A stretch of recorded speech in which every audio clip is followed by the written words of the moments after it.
Good morning, good afternoon, good evening to everyone that's tuning in today. This is the Women in IT series, specifically talking about the Canada edition. I'm Tania Ferreira, the head of event content production for the Women in series. And today I have the honor of speaking with Nasheen Liu, who is one of our esteemed judges for the awards this year. Hi, Nasheen, how's it going?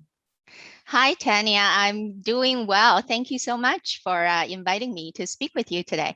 Well, thank you so much for your time. We have worked together for a very long time now, ever since the creation of the event back in 2019. And so everybody knows exactly who you are, where you're joining us from, and what you do. Please, can you give us a quick introduction? Yes, absolutely. My name is Nasheen Liu. I'm the managing partner with the IT Media Group based in Toronto, Canada. So, we have a strong senior technology executive community, primarily in Canada.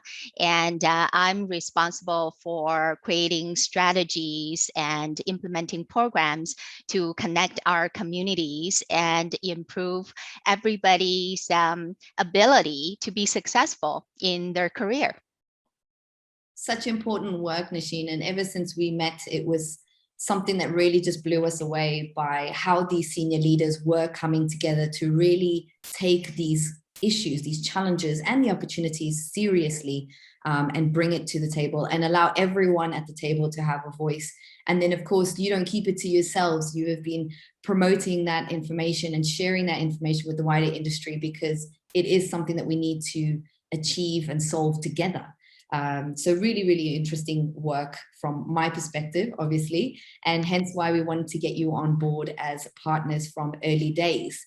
So it would be really lovely to hear from you, and on behalf of the organization, why you decided to get involved with us and how you've seen this progress from joining us as media partners and a speaker at the live event and a moderator, all the way through to continuing to be a partner and now being a judge for the awards. Yeah, Tanya, when you first reached out to me in early 2019 and we had our very first conversation, and I just felt this instant connection.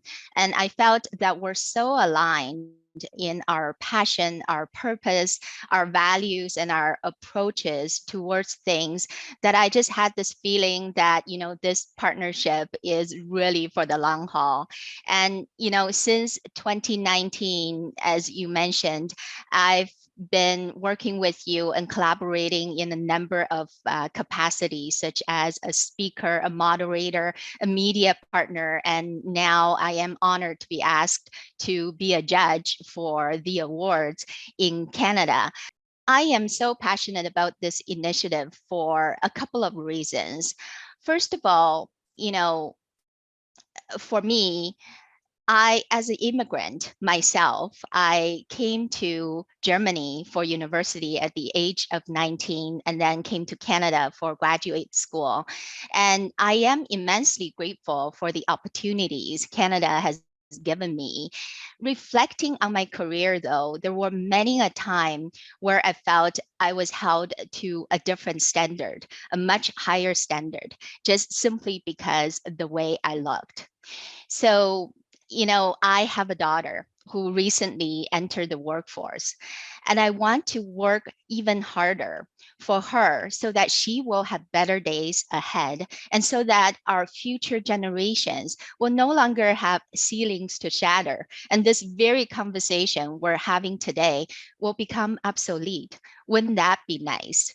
And the other reason is, especially since the pandemic, we all know that women and people of color have been disproportionately affected by the pandemic, and the progress that organizations make to further diversity, equity, and inclusion has been hampered by the pandemic. And just the other day, I had a very candid conversation with a college professor who's specialized in strategic talent development. And he shared something really daunting. There is a recent Canadian study of organizations in terms of ranking of strategic importance of DEI on their corporate agenda. And before the pandemic, DEI was ranked top 2 priority. And since the pandemic, it's dropped to number 5. So the progress we've made, the hard-earned progress in the last few years is really at risk of losing, and we certainly can't afford that. Initiatives such as Women in IT Summit and awards is so important because it gives us an opportunity to reassess, reset, and reprogram. So that's why I'm so heartedly invested in continuously involving in this great initiative and to work with your wonderful team, because for me, first and foremost, it's all about people. It's all about who I choose to be working with. And organizations like Bung Hill and your team really is one of the most outstanding organizations that I've had the privilege of working with. Nasheen, I'm blown away. You've incorporated so many amazing takeaways there. Thank you so much for sharing your personal story. It is definitely a conversation and a situation that I hope will become, like you say, obsolete, and that we will be made redundant with this conversation. We don't need to be talking about it because it will become normal. And we have that opportunity for the next generations, for all those that come after us, whether it be within our own families or those beyond our families, that they all have equal opportunities and they're not seen in a different light. It is so, so important and heavily tied with your mission, with our mission, to really move that conversation from being just a conversation to action. And that's what we do, as you say, with these awards, with these initiatives that we do, and the summits and the sessions that we have. So thankful to have you involved. And it's just such a testament to show that we can do so much work, but one pandemic or a situation or a global issue can set us back so much. So from being top 2 to being 5th or even not even considered is really setting us back a lot. And that is one of the questions that I had for you. The pandemic has really brought about a lot of change in the last 2 years. And the theme this year is really about emerging with impact. So it would be wonderful to hear how you, your cohort, the team, everybody is really trying to do that in the best possible way with looking at the challenges and opportunities that have presented themselves over the last 2 years. Yeah, so I really appreciate that. I think I'm going to start with challenges. There's certainly no shortage of challenges, as you know, in the last more than 2 years, in fact. But I want to talk about the most profound one. And I think, the most profound challenge confronting us personally and professionally is how to be resilient and agile for a long period of time. I think most of us can be conditionally resilient. We do reasonably well if and when we can see the light at the end of the tunnel. We can try to cope and endure and, do the right thing and even pivot if we believe this is only a temporary situation. But what happens when the goalpost keeps moving? What happens when the goalpost is disappearing? How can we, really condition our minds and find the resolve to keep moving forward? How can we accept and appreciate that uncertainty is a new way of life? And how can we still be focused and clear and intentional with prioritizing, making decisions and choices and planning so that, we don't let the important stuff fall off the radar? Just, to the conversation, the point we just made there, to let diversity, equity, and inclusion fall off the radar. So that is the biggest and most profound challenge confronting all of us. And there isn't an easy answer. It requires conversations. It requires communication. It requires us to be open and honest and vulnerable and transparent with our feelings. And it doesn't matter what stage of the career we are at, whether you're in a senior leadership role or you're just starting as a student or a young professional starting your career. We need to be open and honest and talk with each other, because it's a dynamic and collective learning process. This is new to all of us, and it starts with conversations. It's just Yeah. really resonating with me in the point that we always do look for that end goal, and we always look at what the next project is and how we can get there quicker. And right now we're asking people to have results right now to very complex and ever-changing and evolving situations. We're all continuously learning.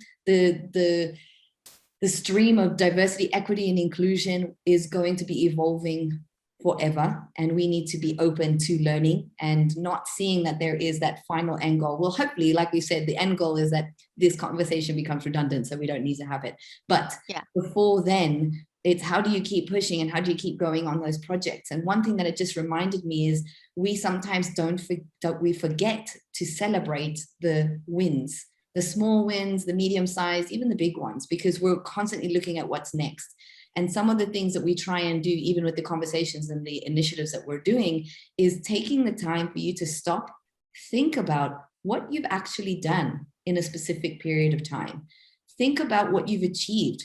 Think about where you started and where you are. You might not be at the end, but you have come a long way in 2 years to get to where you are right now. And that needs to be recognized, and that needs to be celebrated. And I don't think people take time to do that.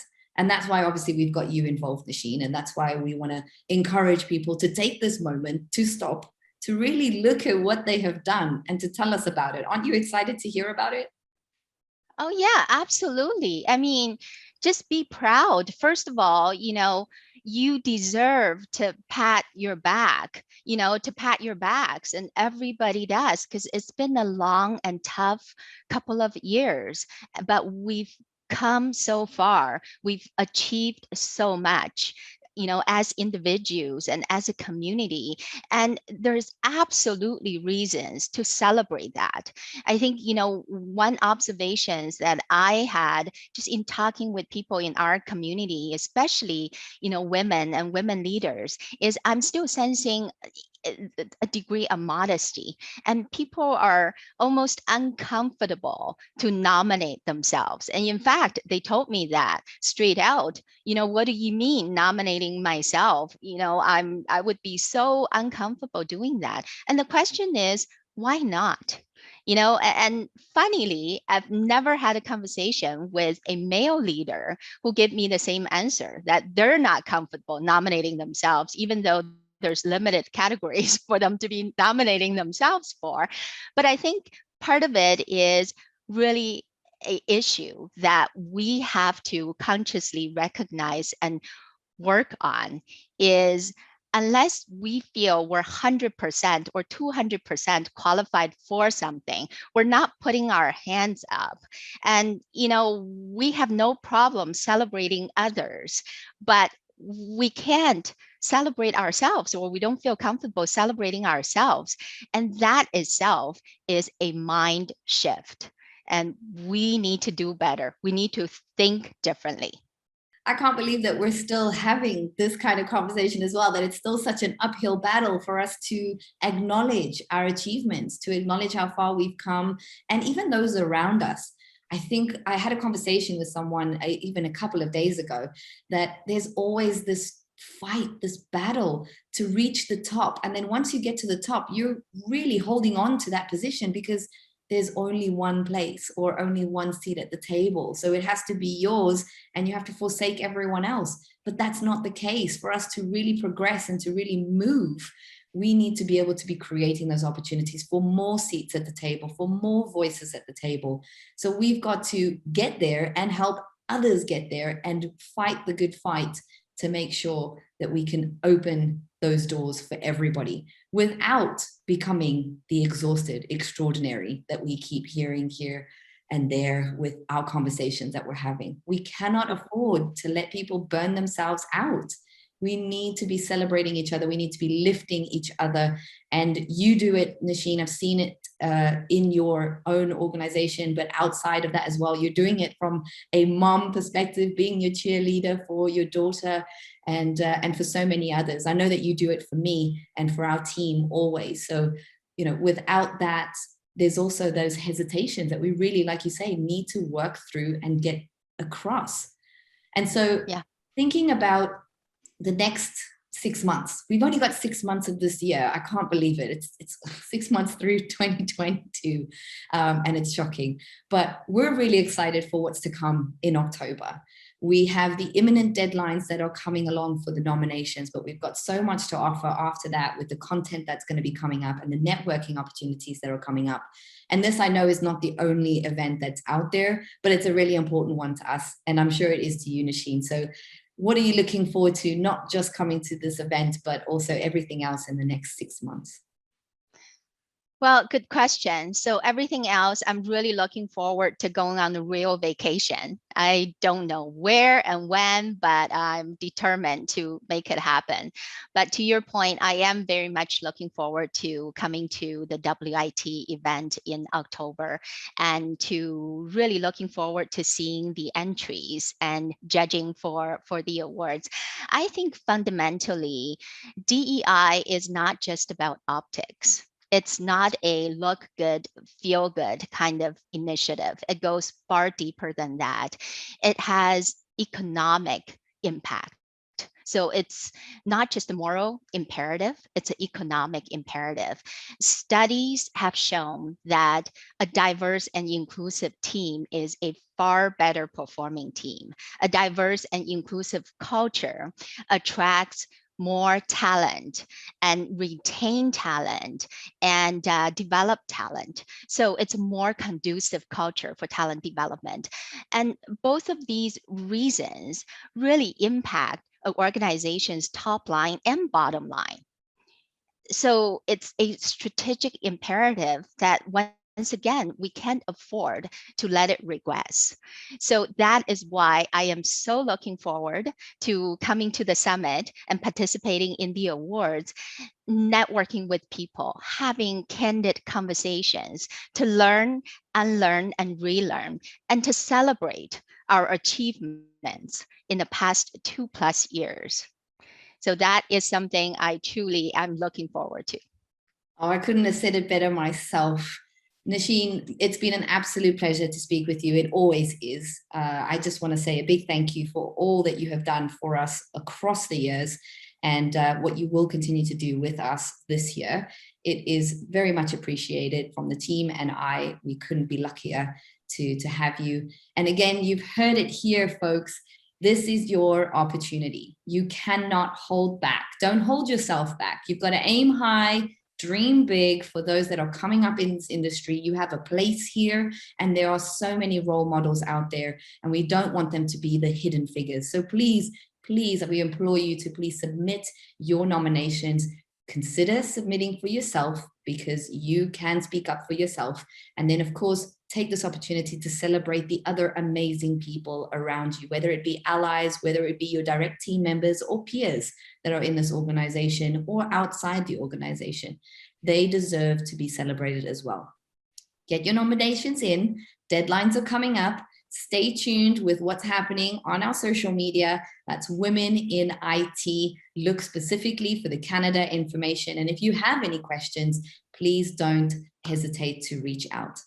From me, it's a big thank you, and a thank you to Nasheen for your time and for participating as one of our esteemed judges. It's my pleasure, Tania. I look forward to our continued collaboration. Thank you, Nasheen. We'll see you in October. See ya.